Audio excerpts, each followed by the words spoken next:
So when I was asked to do this workshop, it's generally about a 6-hour workshop. And that comes with lots and lots of slides, lots and lots of discussion around what you would actually do in a real incident. And we talk about a lot of really nitpicky things when we get into what incident response is. In this class, we only have 2 hours. We've been told that we can potentially run long since there is nothing left after this. So if we end up playing a game and really enjoying the game at the end of this, and you guys want to keep going until someone quote unquote wins, we can go ahead and continue going. We'll see how that goes. As we go for today, as we start though, I think the best place to start for this is to start a little bit with who we are. And I know that you care about who I am, and I think that's important, and I'll tell you a little bit about that as we go. But the reality here is that we care about what an incident is. Who here is actually an incident responder? Okay. When you say you're an incident responder, what does that mean that you do? The response from the audience is not sleep. That is probably true. Anybody else? Give me another definition for incident responder. What is it? What is an incident to you? What does it mean that you do? Respond to alerts. Anything else? So what if we ask the question from the point of view of a developer? We're going to look at unexpected changes, right? We're going to look at alerts. We're going to look at things that are scary, right? If I say scary and we're talking about a security conference and we're talking about incident response, what does that bring to mind for everybody? Ransomware. Okay, that's pretty normal. Yeah, anybody else? All right. There is the option that when we do this type of thing, that we're actually going to be playing against another team, right? We all recognize the potential that sometimes in incident response, we're actually working against someone that's potentially trying to put ransomware on our computers. Generally, when we actually deal with an incident, somebody's already done that. But there are more often than not, someone may actually still be playing with things. They might be trying to exfiltrate information. They might be trying to do something else with our networks and the things that we do. Now, I come from this type of incident response. I actually cut my teeth, as it were, building data centers and doing red teaming and hardware testing. Now, when we did that, we actually ended up becoming really good at protecting things because we figured out how to break them pretty easily. So as we rolled into let's do incident response as, hey, Nate, this seems like what you should do for the rest of your life, I went ahead and made the choice to learn how to do this really, really well. And as we did, I started to notice some really interesting things. And that's what I'm going to try to teach you today. This is not a really in-depth class to learn how to do DFIR. This is not a really in-depth class to learn how to do incident response in the perfect way, but rather a generalized concept of how to do incident response that allows you to do it successfully, regardless of whether you've had 20 years of training or you're just trying to pick it up. So as we talk about things like this, we need to think about the fact that an incident is really just something that causes damage to an organization. If we think about an incident like that, it kind of takes a little bit of the scary away, right? Now, who's been in an incident before? What singular word would you use to describe that incident? Go ahead, say it. So the court will recognize that the F word was used multiple times. As it is, I totally get it, right? It's scary. And when we do this type of thing, it is scary. Who actually knows how to test or train or get ready for an incident that includes some of this feeling? It's really kind of hard to do, isn't it? It's hard to get people emotional. Now, there are lots of types of things that can cause this, right? If I'm a developer and I've got lots of friends that are developers, we can talk about pipeline failures. We can talk about a hacker. We can talk about physical event failures. And one of the things that I'm going to push you all today to get into is the reality that when we talk about an incident, we really ought to remove that word a little bit and turn it into the word event. Some days it's that the roof caved in and all of our computers are now wet.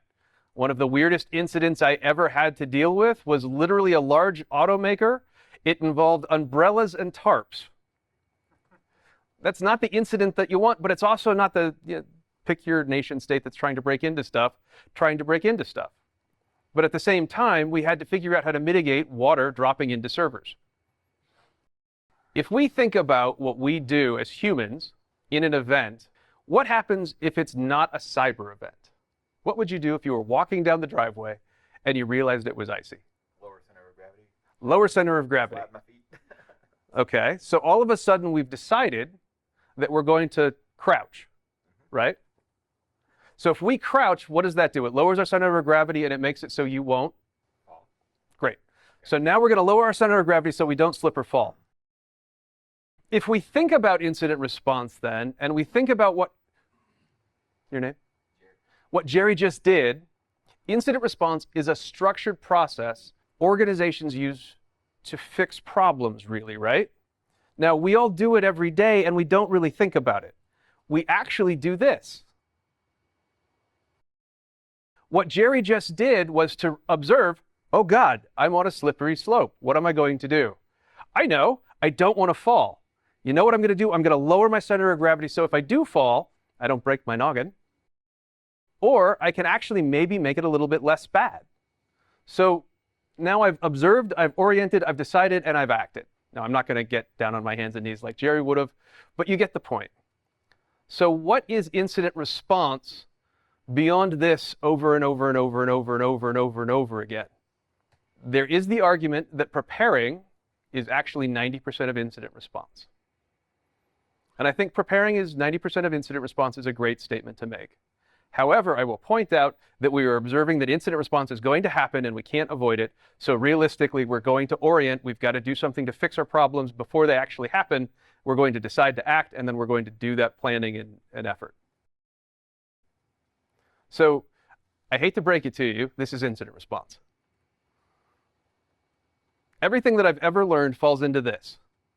Who's ever done an OODA loop before? Who loves the OODA loop? Sorry. It's not the worst. The reality is that for those of us who have been in incident response for a long time, we become very artsy about how we do this and we try to add things to it. For those of us who have not done incident response, who are developers and are not security people for our entire lives doing incident response, this is a great and frankly best place to start. If you start looking at your life in this format, you will begin to understand the bad things that happen and what you choose to do when they do happen. Now that's really no different than when a really bad event happens. All right, so we're going to do a quick thing. And this quick thing is, we're going to make pretend. You like playing pretend? I do it all the time. Well, they're all mostly grown up now, but I used to have kids and they play pretend all the time. So that's really all that we're going to do now. So, you are a CISO. Yay! Yes. All right. Today you've just found out that your development department has a pipeline that has failed. What are you going to do? Start firing people. So if we start firing people, the CISO is going to fire the development department, which has a whole separate issue. But as we start looking at this, is that really the right choice? No. Okay, so we've just observed things are wrong. We've decided to orient, man, I'm mad, I'm going to fire people. That's not right. All right, let's go back to observe again. What are we going to do? Take a moment. All right. Assess the situation. You're going to assess the situation. You're going to observe. So as we look at it, the developers have broken the pipeline. The pipeline was broken because one of the libraries that we're using does not have the correct hash. Now what are you going to do? I'm going to have to come up with a decision. And, well, you got to orient. What do you want to do about that hash? Oh. Think about, how does that make you feel? What does the hash feel like? Feels... Do you know what a hash is? Yes. Okay. If you don't know what a hash is, we're talking about a 256 SHA. That means that the file that was supposed to be there is not the file that's there right now, folks.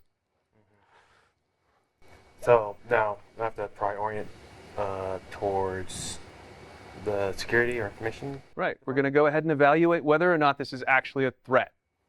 Who knows how to evaluate whether a 256 SHA hash is a threat or not? Very good, sir. VirusTotal it is. If you've never pasted one of these into Google, it will literally be the first thing that pops up.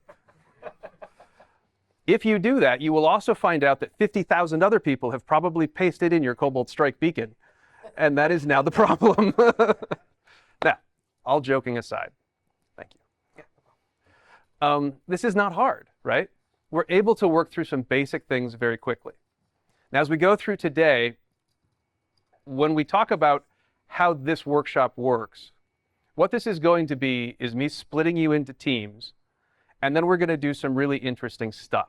I'm basically going to give each of you a task, and then as things go, I'm going to inject all sorts of craziness into your lives, your tasks, so that you get the feeling of a real-world incident with people actually attacking you, and you have the ability to begin to run OODA loops together as a team, and then learn how to begin to fix that. Now, first thing we need to do is understand our customer. Who understands their customer as a security person? Who are we talking about when I say customer? I've got it on the screen. You can read. So that's right. We're talking about the hacker. Now, why would I call a hacker the customer? This is kind of inverse and twisted, but really when we think about it, the person we're actually trying to not service is in many ways just the same as an agile customer. We're just trying to do exactly the opposite of what they want. So the fun part here is that we can say that the hacker is kind of the customer, and the things we need to avoid them getting are data, money, political power, and personal effect over someone in particular. All right? Basic stuff.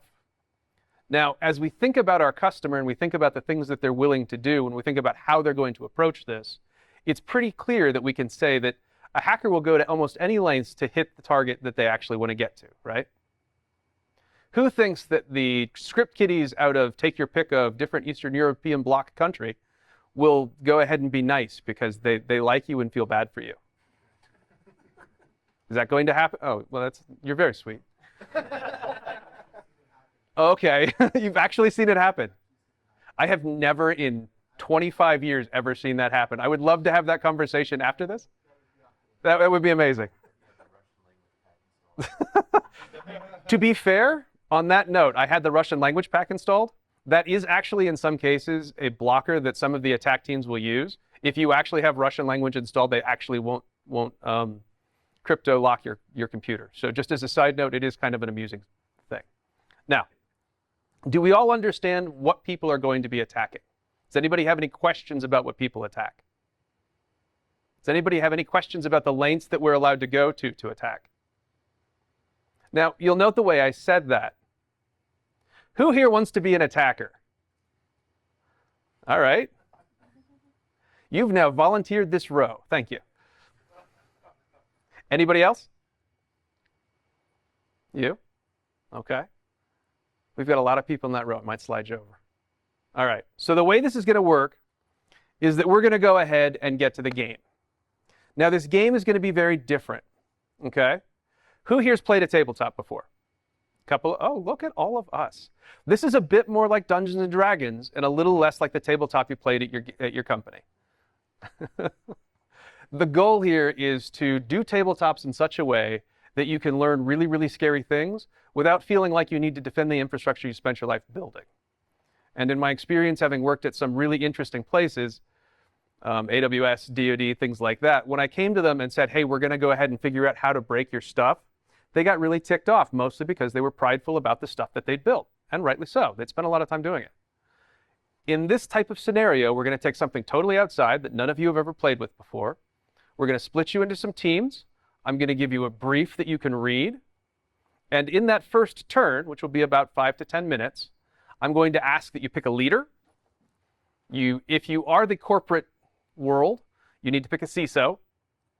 And those people have final say on two things. Anyone want to guess what the leader, the CEO, is going to have final say on? Say it loudly. Money. Anybody going to guess what the CISO has final say over? Handling the event that I'm going to throw you into. All of these things are true. Okay? If you are the other teams, you have different leaders and different seconds. All right?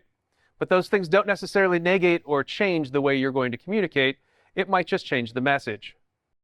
Okay, so we've had a question. Does it matter if I'm not technical? In fact, it's good. If you're not technical, this is absolutely the place for you. This game was actually written so that you could participate, learn, and grow with everybody else. Okay, so as happens in many, many corporate structures, the reality is that they both tried to attempt too many things in too short a time. And because they tried to attempt too many things in too short a time, They overreached and didn't get any of it done particularly well.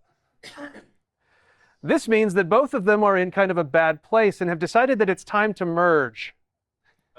The merger, of course, will take care of all monetary issues that they've been facing currently. No one bothers to ask the CISO what that's going to do for the attack surface. Does anyone want to raise their hand and tell me what this does to the attack surface? Can we say how big is the attack surface? Twice as large. Yes, it is now infinite. Now let's talk about what's going on for corporate. As you merge, you've begun to realize that your mail attacks, your phishing attacks, have gone way up. You're specifically getting spear phishing to people that would have been important in either company that no longer exist, so no big deal. So as we look at this, you are now merged into one company that is obviously the target of every other company on the planet. As we look at this, the reality is everybody else in the room is focused on you, right? You understand that the corporate projects that you told me before this are only going to happen in half from here forward. So you still only get $50,000, you have twice the people, and you have a month, okay? As we go forward, there are going to be things that happen. You have a new employee, raise your hand. This is employee 101. Employee 101 is a fully trusted individual that we all love and know.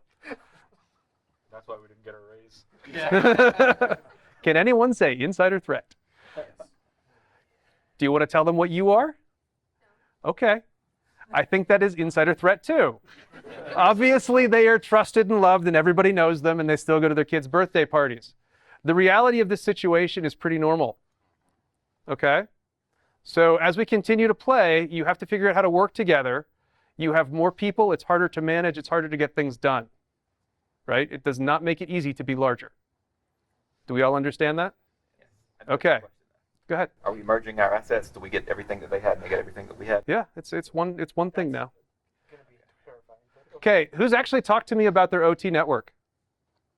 We don't do that here. That's funny because you got to make something somehow. So you do have an OT network, you do have a manufacturing plant that you have not yet addressed. One of the attackers has already addressed it. So as we go forward, let us try to focus a little bit on things that we haven't focused on previously, but let's also keep in mind that there are limited resources for you to begin to work with, okay?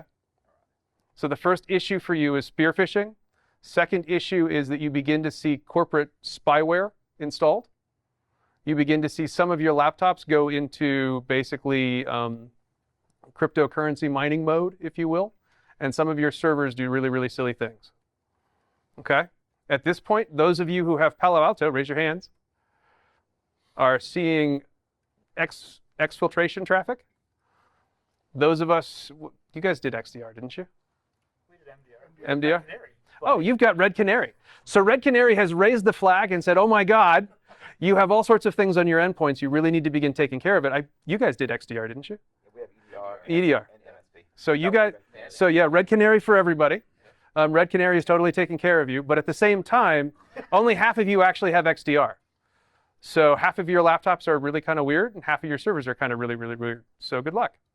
The people yearn for the juice. By the way, everything that happens for you guys is public because, you know, everybody wants to know what's happening to you, and it's all posted on the internet.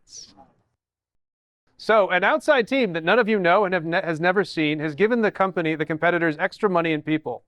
All of a sudden, one of the best incident response teams on the planet is at your door offering to help you. Do you accept?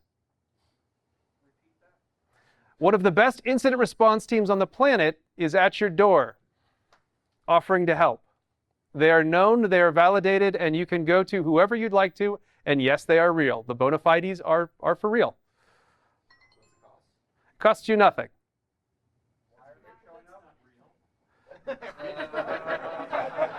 Trust me when I tell you it is sometimes. If it's free, your CEO already said yes. Yeah. Okay, so because you've said yes, you no longer have any of the crypto mining, any of the current, all of your desktops now have XDR on, all right? Your Palo Alto is actually in front of your OT network. Your OT network has been sort of cleaned as best they could, right? Everybody, for the most part, is at a place where it's balanced again. However, You are balanced for the moment. Let's call it a guardian angel has stepped in and pulled you out of the fire. So this would be your near miss, as most people have it. You guys know what a near miss is?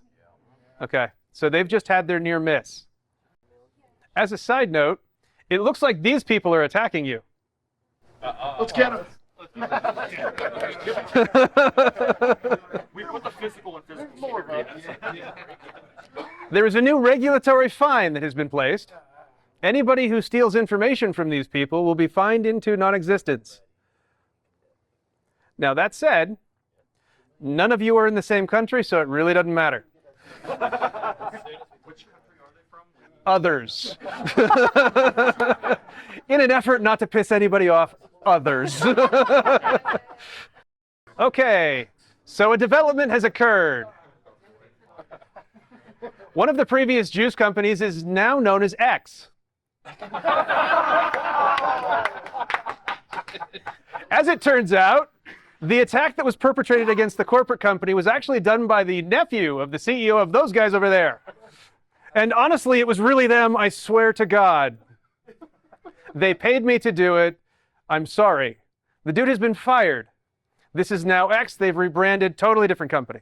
Everybody forgets about it in a week. Who here has felt agita, concern, not sure what to do, confusion? Who knows what an incident feels like? So this portion of the game really was made to make you feel what this feels like.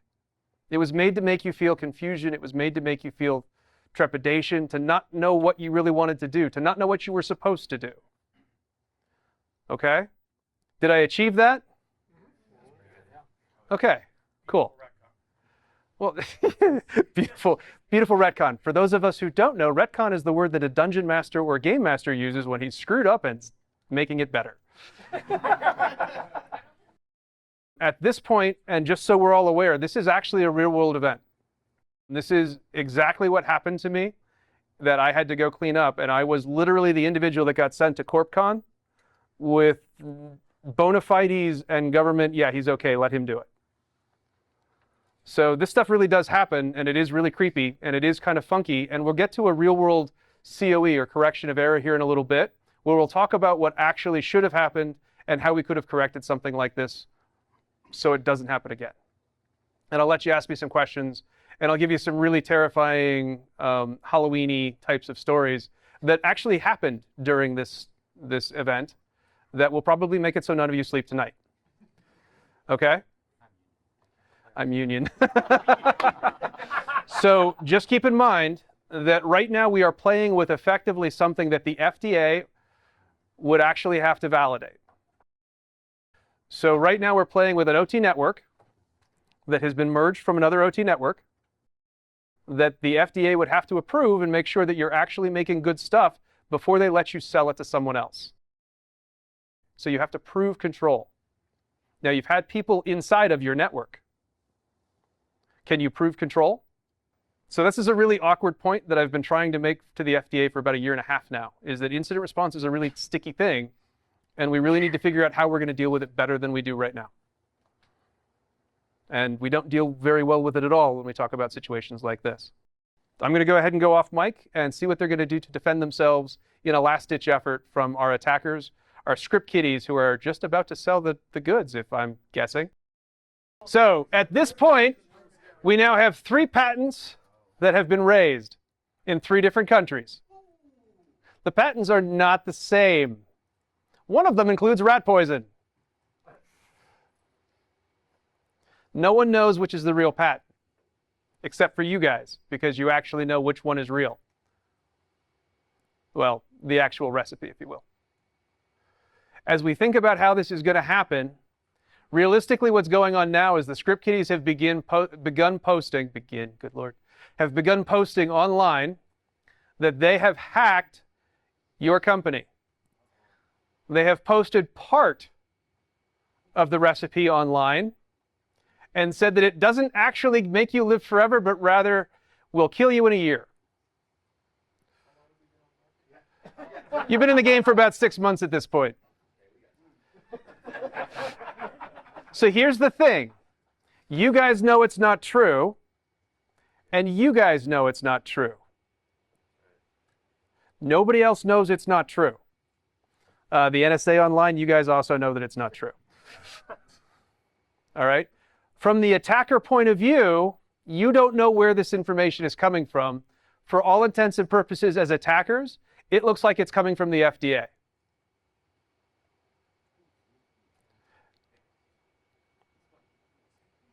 Out of curiosity, who wants to guess what the stock price is of this company right now? Can I be the guy that's doing all this to short the stocks? No, you cannot be the guy that shorts the stock. Now, we actually have production that's occurring in another country right now. It is not your production facility, but your machine is still calling back to home and stating that it's making product. Someone's stolen your machine, and your machine is in a different country, and it's phoning home and telling you that it's making product. You don't have a kill switch. They don't come with kill switches. This is not James Bond. Anything else? It's a very large machine. It's about half the size of this room. Say again? No, your EDR is not on it. As with most OT technology, it's running on Windows 95.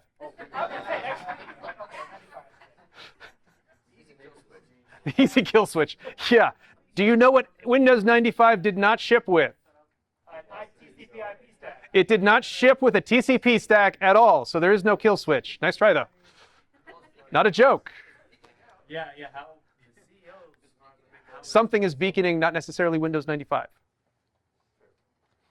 Anything else? Say again. Questions for the group? I heard somebody talk and I cut them off. I'm sorry. Oh, would the CEO don't have to like make a news press? I would suggest that the CEO should. That's normally what CEOs do right before they get fired. Virtual has an interesting update.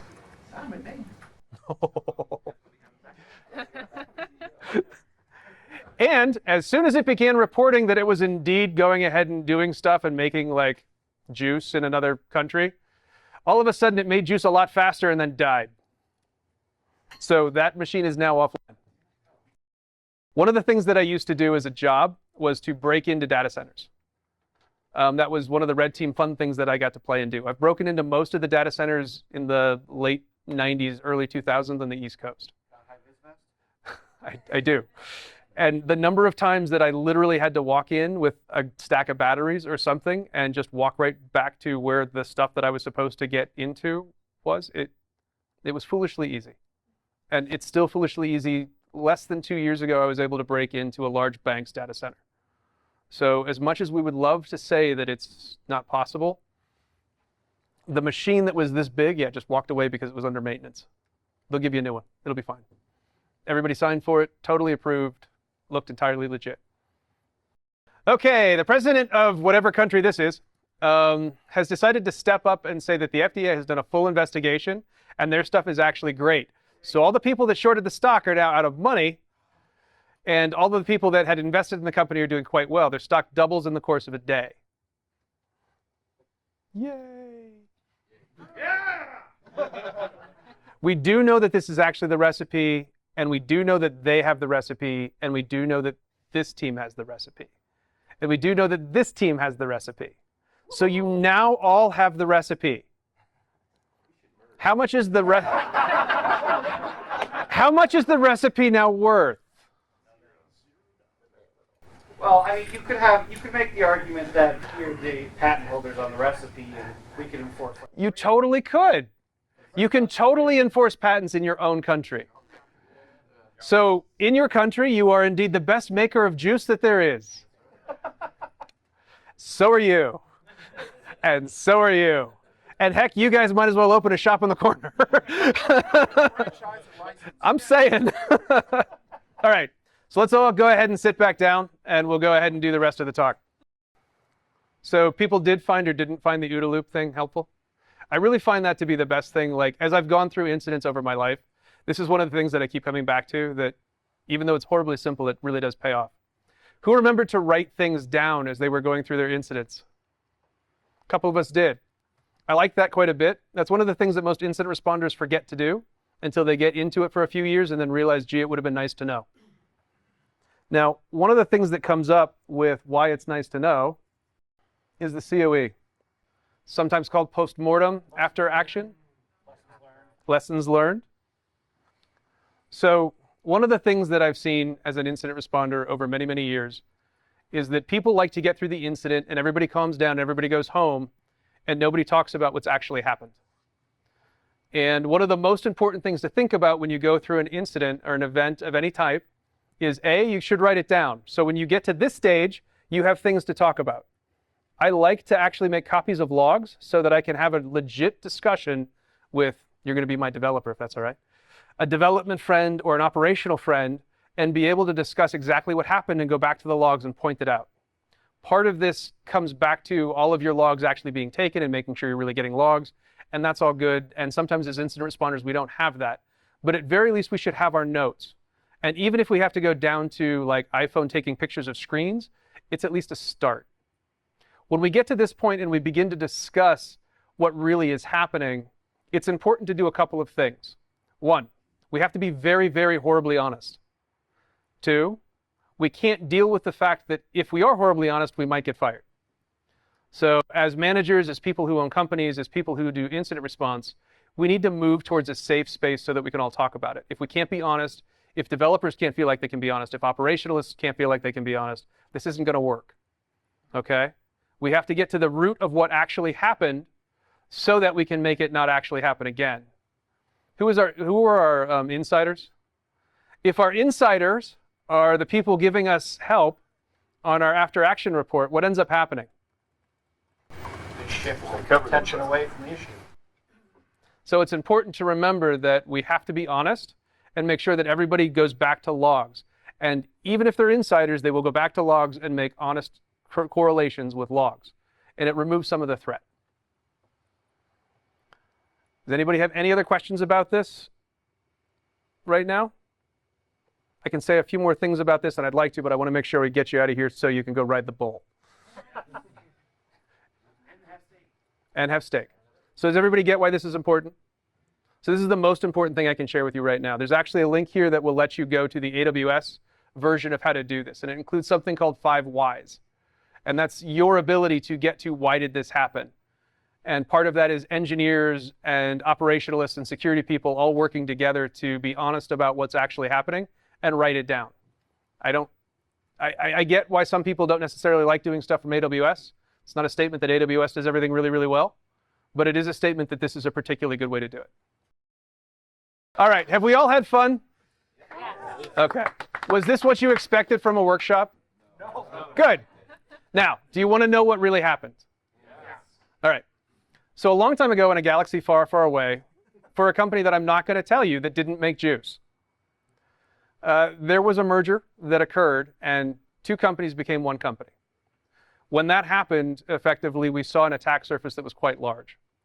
As it happened, during their merger or during their look to have a merger, they had actually approached a company that turned out to be a front for a nation-state company.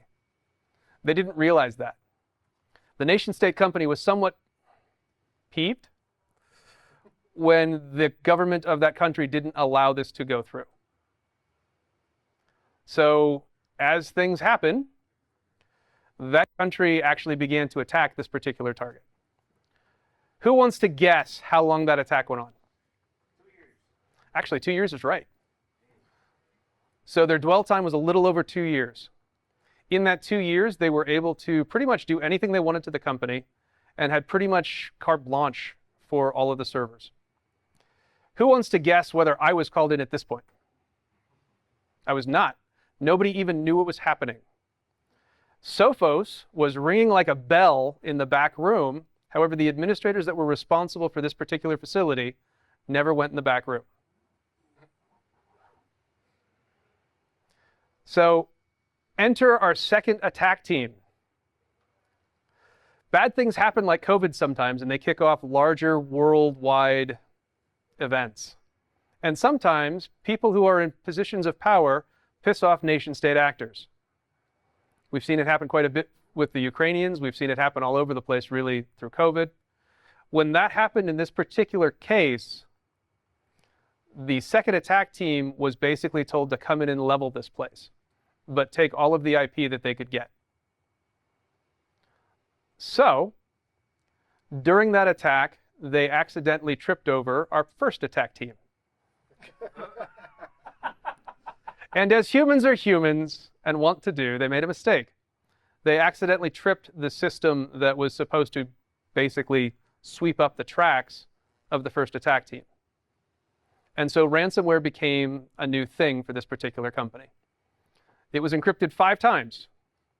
We were able to prove it through government help. In being encrypted 5 times, you would think that everything was encrypted in the same pattern. It wasn't. There were multiple patterns. So from day one, there was no getting any of the data back. We had to do everything we could do to restore from backup. Who wants to guess how long that took? Months. In this particular case, we were at the very end of COVID. Anybody want to guess what this plant was making? Oh yeah, ice cream. Totally ice cream. In this particular case, it was a pretty big deal. And it was a big enough deal that governments got together and tried to figure out how to fix it. Baby formula. Baby formula. Totally baby formula. They making vaccines? I can't answer that question. So as we go into this and we think about the COE for something like this, it's a pretty scary COE, isn't it? Now I'll give you one more Halloween tidbit. Anybody want to guess what the real target here was? No, it was not the CEO's nephew, though he wasn't a nice person. Nope, not crypto mining. The citizens of a foreign nation were indeed the target. So in this case, the only reason I actually found and was able to correct the most deep and dark piece of this was because I happened to be in a room with an OT operator that was evaluating whether the systems were working completely the same way that they were working before this all started. In about 30 seconds, I heard a, huh, that's weird. Why is that reactor cooling off more slowly than it normally does? So, who's a physicist? Who knows that water cools off in a very specific way at a very specific rate by volume, surface area, and outside temperature? So much so that I can literally, without a joke, set a nuclear clock with this type of an equation. As we get into this, you need to, atomic clock, sorry. But as you get into this, the reality turned into it was exactly 5 degrees more than that reactor was supposed to be set at. And as I told him very fervently, to go back and measure with a mechanical thermometer, he came back with a weird look on his face and said, yep, it's exactly 5 degrees hotter than it ought to be. What happens in a biologic process when it is not exactly the same temperature that it's supposed to be? Bacteria. Bacteria. Or things do a little bit better than they should. So who enjoys beer? Who makes beer? What happens when your temperature is too hot? Your beer sucks. So in this case, if you put things like this in a particular apparatus and you make it too hot, in the end you actually get an entirely ineffective, effectively salt water. What happens when you inject salt water into a bunch of people? Not a goddamn thing. Not that you should go try it. The point here is that the attack was supposed to do a thing that wasn't going to break anything or hurt anything, obviously. It was going to break and hurt a bunch of people over a significant period of time without anybody knowing. So we as incident responders, as security people, we tend to look for the, oh my God, there's a click boom. This is decidedly one of those moments when it wasn't click boom, it was click fizz. So I will leave you with that as the Halloween note and scary thing that will probably keep you up tonight. And that's intentional. So I hope you enjoyed the game. I hope you had a good time. This is Incident Response. Welcome.